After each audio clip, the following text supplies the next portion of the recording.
सातवीं के बच्चे बात बातूनी पर नाटक मंचन करने जा रहे हैं। मेरा नाम याना है और मैं कथावाचक का पात्र निभाने जा रही हूँ। नमस्कार, मेरा नाम मिन्नल है। मैं लेखक का पात्र निभाने जा रही हूँ। नमस्कार, मेरा नाम गुनिका है और मैं एक सज्जन जो कि बहुत बातूनी था उसका पात्र निभाने जा रही हूँ। नमस्कार, मेरा नाम नव्या है। मैं राजू और सहनी का पात्र निभाने जा रही हूँ। एक शाम की बात है। एक सज्जन व्यक्ति साइकिल से आ रहा था, तभी लेखक ने उसे कहा, क्या आप मेरी ये चिट्ठी डाकघर पहुँचा देंगे? अरे पसारी साहब, हम इन सालों से बहुत शहरों में रहते आ रहे हैं। पहली बार तो आपने काम बताया है, यह काम तो मैं जरूर पूरा करके रहूंगा।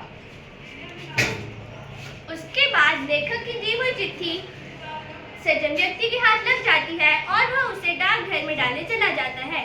अगले दिन दोबारा से वह सज्जन व्यक्ति लेखक को मिलता है। क्या आपने मेरी चिट्ठी डाकघर पहुँचा दी थी? हाँ, पहुंचा तो दी थी, परंतु उसमें मुझे बहुत मुश्किलें आई। क्या मुश्किलें आई?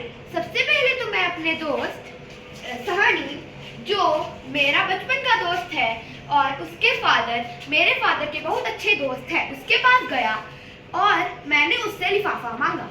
अरे मेरे दोस्त सहनी, क्या तुम्हारे पास लिफाफा है? लिफाफा तो नहीं है, टिकट है। हाँ चलो, टिकट ही दे दो। ये लो। शुक्रिया।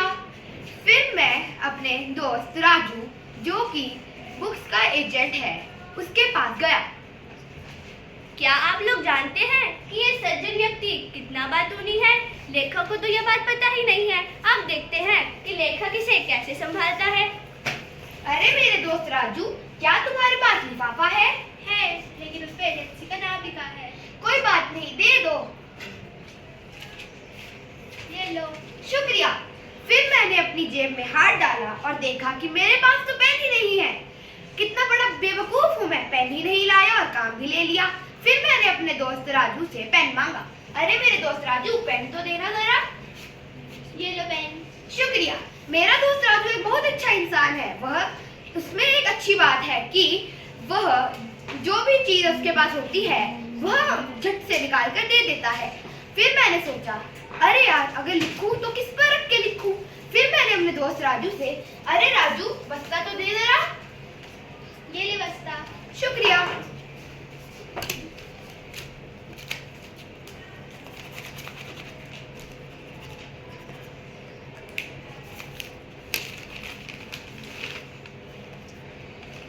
फिर मैं इस चिट्ठी को लेकर डाकघर की ओर दौड़ी।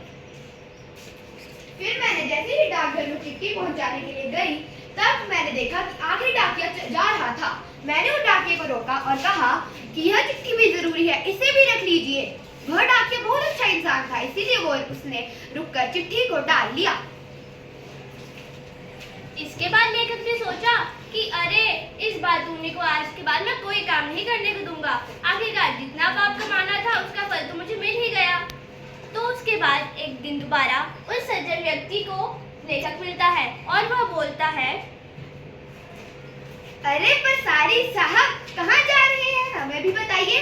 कहीं नहीं, बस यहीं तक जा रहा हूँ। अरे इतना झूठ भी मत बोलिए, हम कौन सा आपका पीछा करके आपको कहानियां सुनाने लग जाएंगे। नहीं, बस यहीं डॉक्टर गुप्ता के यहाँ जा रहा हूँ। अरे अरे अरे, डॉक्टर गुप्ता, वह तो मेरे चाचा जी के बहुत अच्छे दोस्त हैं। वह दोनों साथ में ही पढ़ा करते थे। वह हमारे घर आते ही रहते हैं। जब भी वह हमारे घर आते हैं तो यह जरूर कहते हैं कि हम बेटा, तुम तो हमें भूल ही गए हो, हमारे घर ही नहीं आते, और पारिवारिक संबंध भी जरूर बताते हैं। अगर तुम उनसे मेरा नाम पूछोगे तो वह जरूर बताएंगे कि मैं उनका कितना अच्छा भतीजा लगता हूँ। कभी मैं कहूँगा तिवारी जी के यहाँ जा रहा हूँ तो वे कहेगा, अरे तिवारी जी, वह तो मेरे फादर इन लोग के बहुत अच्छे दोस्त हैं। वह दोनों साथ में ही पढ़ा करते थे। मेरे बारे में उनसे पूछिएगा। उसके बाद लेखक ने सोचा कि मैं जिस व्यक्ति का भी नाम लेता हूँ, सज्जन व्यक्ति हमेशा उनसे पारिवारिक संबंध बताने लग जाते हैं। अगर मैं कहूँगा कि मैं डाकू जालम सिंह से मिलने जा रहा हूँ, तो वे कहेंगे, अच्छा डाकू जालम सिंह, वे तो मेरे फादर के बड़े अच्छे दोस्त हैं, दोनों साथ में ही डाका डाला करते थे। और एक दिन कहूँगा कि मैं भगवान से मिलने जा रहा हूँ, तो वे कहेंगे, भगवान, वो तो मेरे चाचा के बड़े अच्छे दोस्त हैं, उन्होंने तो मुझे गोद में खिलाया है। फिर उसके बाद लेखक और सज्जन व्यक्ति अपने वापस घर चले जाते हैं और लेखक ये तय करता है कि मैं अब उसके घर के सामने से कभी नहीं जाऊंगा, चाहे मुझे आधा मील दूर ही क्यों ना चलना पड़े। उसके बाद एक बार चलते चलते उस लेखक को दोबारा से बातूनी मिल जाता है। अरे पर सारी साहब आजकल दिखते ही नहीं है। आजकल मैं घर में ही होता हूँ। क्यों, हमसे मिलने का मन नहीं करता क्या? नहीं नहीं, ऐसी कोई बात नहीं है। ठीक है, कोई बात नहीं, आपके घर पे ही दर्शन करने आ जाया करूंगा। उसके बाद लेखक ने सोचा कि ये मैंने क्या कह दिया, मैंने तो कहकर गलती ही कर दी। अगर ये मेरे घर आ गए तो घंटों घर बैठेंगे। सोच विचार करके उन्होंने सोचा कि अब मैं दोबारा से उसी रास्ते से जाऊंगा, नहीं तो ये बातूनी दोबारा मेरे घर आ जाएगा और घंटों घर तक बैठेगा। उसके बाद उन्होंने सोचा कि अब मैं दोबारा उसी रास्ते से जाऊंगा। तो आपको इस कहानी से क्या शिक्षा मिलती है?